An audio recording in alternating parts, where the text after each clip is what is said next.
Bien, buenos días, ingeniera. Soy Luis Torres, de parte del grupo de física aplicada número 8.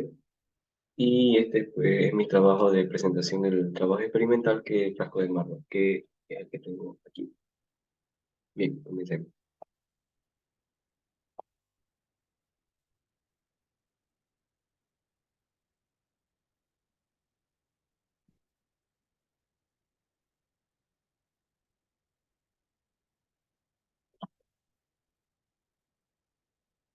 Bien, tengo el propio de laboratorio, el Frasco de Mármol, y lo primero que voy a presentarle es más o menos cómo estuve haciendo el frasco, ¿no?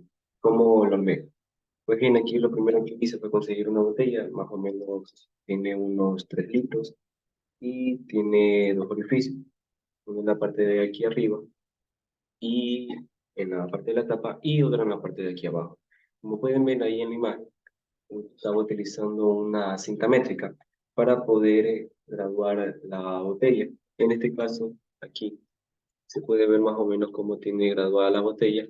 Esta botella la gradué con 22 centímetros, entonces más o menos hasta por aquí llegaba el agua, desde 22 centímetros, desde el orificio de aquí abajo hasta la parte de acá arriba, más o menos unos 22 centímetros.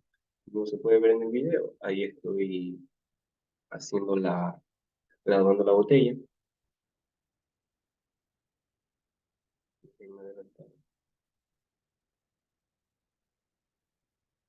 Y en ese momento, con un clavo, con un clavo caliente, logré hacer el orificio aquí para que para que sea un orificio circular con la ayuda del clavo. Y así mismo en la parte de aquí abajo. Perdón, en la parte de la tapa. Como pueden ver, en la parte de la tapa puse plastilina para, en primer lugar, poder coger el sorbete, porque tenemos un sorbete aquí adentro para que se pueda ver un poco mejor. Aquí tenemos el sorbete. Y este sorbete sirve para que pueda ejercer la presión. Entonces, se le puso la plastilina para que la presión atmosférica que está fuera de la botella, que cuando está fuera de la botella cerrada, no tenga nada que ver y no interfiera con el experimento. Entonces, con esto ya hago de que aquí adentro haya una presión totalmente diferente a la que hay alrededor de la botella o alrededor de los. ¿Ok? Entonces, aquí estoy teniendo cómo hice el experimento, como pueden ver, comienzan a salir burbujas en la parte de aquí. ¿Por qué comienzan a salir burbujas? Porque en esta parte de aquí hay una presión atmosférica. En el momento de que hay esta presión atmosférica se comienza a liberar oxígeno por el orificio de aquí abajo y asimismo la salida del chorro de agua va a ser constante hasta que alcance el nivel del sorbete. Como pueden ver aquí, poco a poco la velocidad del agua, perdón, poco a poco el alcance del chorro del agua va a ir disminuyendo porque ya no va a estar al lado del sorbete. Mientras está por encima del sorbete, el agua va a tener una velocidad, un alcance constante. En este caso el alcance, si mal no recuerdo, me salió de 18 centímetros. Y sobre todo, lo más importante, es de que aquí arriba hay presión y afuera hay una presión totalmente diferente, como se puede observar. Las burbujas que salen tienen que ver con el oxígeno. Y en el caso al principio, a ver, perdón, al principio, la velocidad con la que comienza va a ser de cero, obviamente, y ahí va a tener una velocidad constante y luego poco a poco va a ir perdiendo tanto. Cuando ya pasa el nivel del sorbete, cuando ya pasa por debajo del nivel del sorbete, tanto la velocidad como el alcance va a comenzar a bajar poco a poco.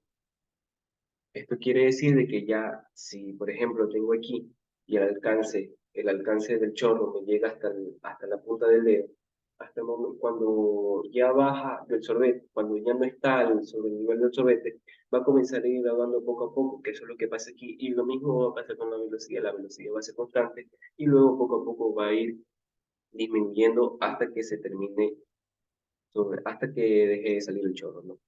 Bien, entonces, lo que tenemos aquí es la situación problemática. ¿Qué fue lo que usted nos mandó a calcular? Sería calcular el tiempo de vaciado y la velocidad de salida del frasco de Marriott. que nosotros construimos con nuestros propios datos. En mi caso,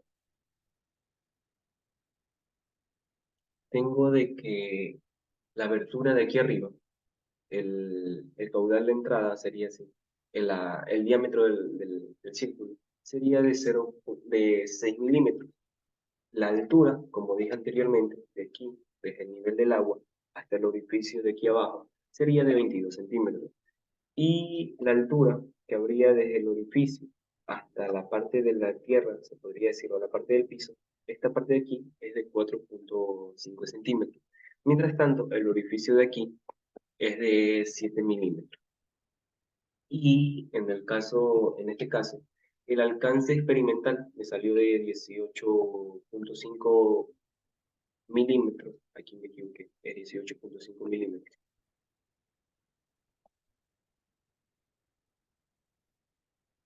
Perdón, no es milímetros, es centímetros. 18,5 centímetros. Y el tiempo experimental me salió de 0,2101 segundos, ¿no? Entonces, ¿cuál es la idea? La idea es aplicar los métodos, aplicar el teorema de Bernoulli para que se pueda ver de que tanto el alcance como el tiempo experimental están correctamente con los datos que hemos sacado en esta botella. Entonces, ¿cuál es la finalidad? Ver de que el margen de error no sea más del 10%. Bien, vamos con el desarrollo procedimental. En este caso, tenemos que ver que el caudal de entrada es igual y proporcionalmente al caudal de salida. Ahora, ¿cuál sería la fórmula del caudal de entrada? La fórmula del caudal de entrada sería velocidad sobre tiempo y la del caudal de salida sería la, el, aquí, el área del círculo, en este caso el área del círculo, el área del orificio, en este caso es un círculo de salida por la velocidad de salida. En este caso, como tenemos que calcular el tiempo, tenemos que poner en esta parte de aquí, tenemos que derivar aplicando los métodos de cálculo diferencial y cálculo integral para poder llegar al resultado. Bien, entonces, ¿qué es lo que hacemos aquí? Comenzamos a derivar, tenemos aquí de que tenemos que tomar en cuenta el área de entrada. Entonces, asimismo, como es el área de entrada, como esto de aquí es circular, asimismo se utiliza la fórmula del área circular, que sería pi cuartos por diámetro cuadrado. Bien, entonces aquí también la velocidad la podemos reemplazar, porque la velocidad sabemos de que es el raíz cuadrada de 2 por gravedad por altura. En ese caso, entonces, por eso es que lo cogemos y reemplazamos la velocidad aquí por la fórmula que ya conocemos anteriormente, ¿no? Entonces seguimos integrando. En este caso, como dt sería la parte prácticamente la constante, la pasamos al otro lado. Y aquí, en la parte de h, pasa a la raíz, que sería la h de aquí. Entonces, tenemos también de que el área de la entrada pasaría a dividir al área de salida y esto lo multiplican para 2 la gravedad y por dt, que sería la integral, ¿verdad? Entonces, comenzamos a integrar, tenemos una integral definida, por lo tanto tenemos que poner la integral definida de h sobre h minúscula, que en este caso la h mayúscula sería los 22 centímetros y la h minúscula sería esta parte de aquí, ¿verdad? La parte de aquí abajo que sería 4,5 centímetros.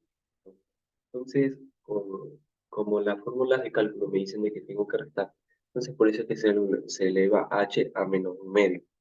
Y esto lo multiplico por 2 de h, que me da igual al área de salida sobre el área de entrada, que lo multiplico a la raíz cuadrada de 2 por la gravedad. Y aquí también tendría que integrar el tiempo, porque y asimismo con una integral definida, que sería el tiempo en la parte de arriba y cero en la parte de abajo, porque es lo que vamos a calcular, ¿verdad? Entonces, siguiendo con los cálculos, esta parte de aquí, todo esto de aquí, que es el área de salida sobre el área de entrada multiplicado a la raíz cuadrada de 2 por g, se convertiría en una constante. ¿Por qué? Porque esa es la constante de integración, porque aquí ya comenzamos a integrar, ¿verdad? Entonces tenemos, si seguimos integrando, sacamos aquí el menos 2 sobre un medio de menos 2 de h menos elevado, perdón, al menos un medio, ¿verdad? Y aquí tenemos h mayúscula y h minúscula, que es lo que significa de que estamos integrando. queda igual a menos a la constante, que en este caso es como dije anteriormente, esta parte de aquí, sobre por integral de t, una integral definida de t, donde los límites es t y 0. ¿Ok? Entonces, la constante pasa al otro lado junto con t, y asimismo pasa menos 2 raíz cuadrada de h más 2 raíz cuadrada de h. En este caso, la k pasa a dividir, y aquí ya prácticamente tenemos la fórmula para poder calcular el área para poder calcular el tiempo, perdón. Entonces, seguimos.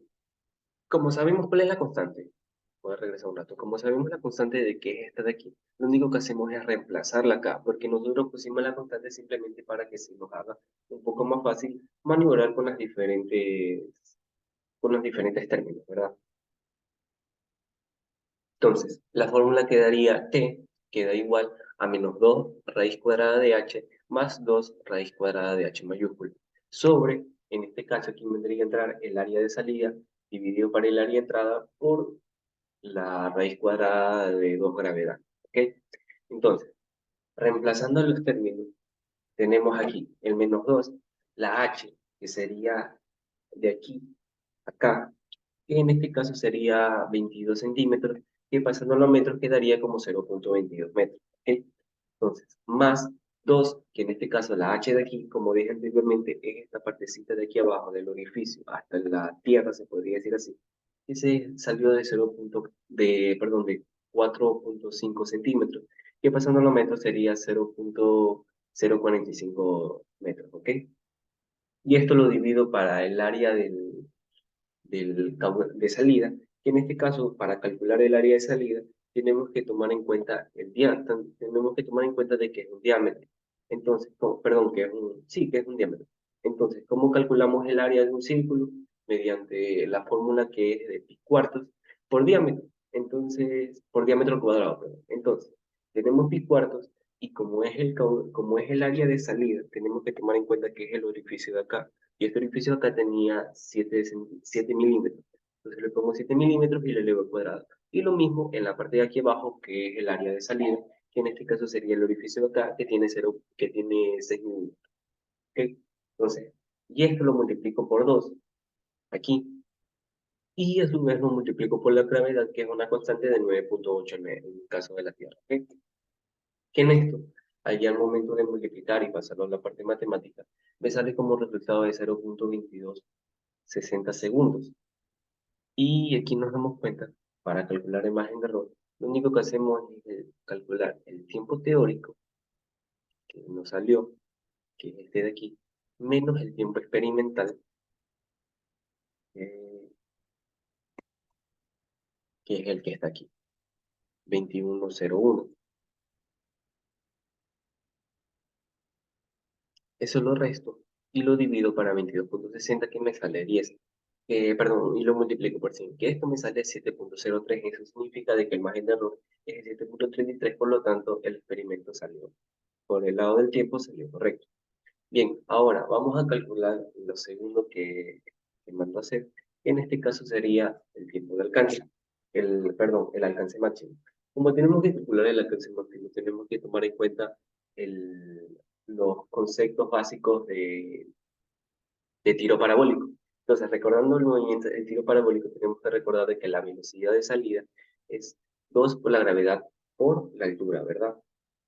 En este caso, tenemos la velocidad de salida, que sería 2 por la gravedad, como dije anteriormente, es un número constante, sería de 9,8 metros por segundo cuadrado, por la altura, que en este caso sería 0,22 metros, y sería la altura desde aquí del orificio, ¿ok?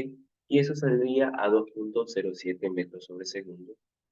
Y de aquí ya puedo conseguir el alcance, que sería la velocidad de salida por el tiempo. La velocidad de salida sería 2,07, y aquí hay que tomar en cuenta algo, de que el tiempo, la fórmula del tiempo, está dada a 2 a raíz cuadrada de 2 multiplicado a la altura baja, que sería la parte de aquí, la altura máxima, y lo divido para la gravedad. Entonces sería 2 por 0,045 metros, porque como he dicho ya anteriormente, en la parte de aquí, esta parte tiene 4.5 centímetros, pasando los metros se queda a 0.045, y esto lo divido para la gravedad, que nuevamente vuelve a ser al 9.8.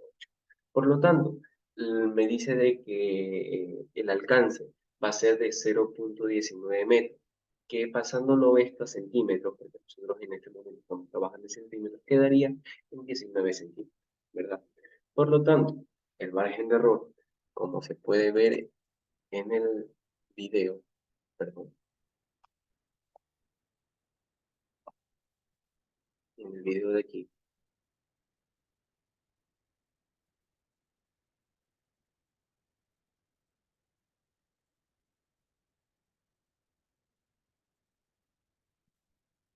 aquí se puede ver de que alcanza unos aproximadamente 18.5 centímetros más o menos.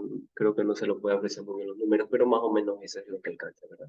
18.5 más o menos es lo que logra alcanzar, y ese es el valor que yo cogí, que aquí está, que en este caso lo puse aquí como el alcance experimental, ¿verdad? Entonces, regresando para calcular ya el margen de error, tenemos de que, asimismo, el margen de error estaría dado por el alcance teórico menos el alcance experimental dividido por el alcance teórico, y todo esto lo multiplico por 100. Entonces, el alcance teórico me salió de 19 centímetros, que es lo que está aquí, por menos, perdón, el alcance experimental, que como dije anteriormente es 18.5 centímetros, y esto lo divido para 19. Esto me sale alrededor de un valor de 0.263, que al multiplicarlo por 100, como necesito el porcentaje, me sale a 2.63. Entonces, por lo tanto, el resultado estaría perfecto, y por lo tanto el experimento sería todo un éxito, ¿verdad? Pues bien, ingeniera, esta ha sido mi presentación del trabajo experimental de Casco del Mar. Y pues bueno, muchas gracias.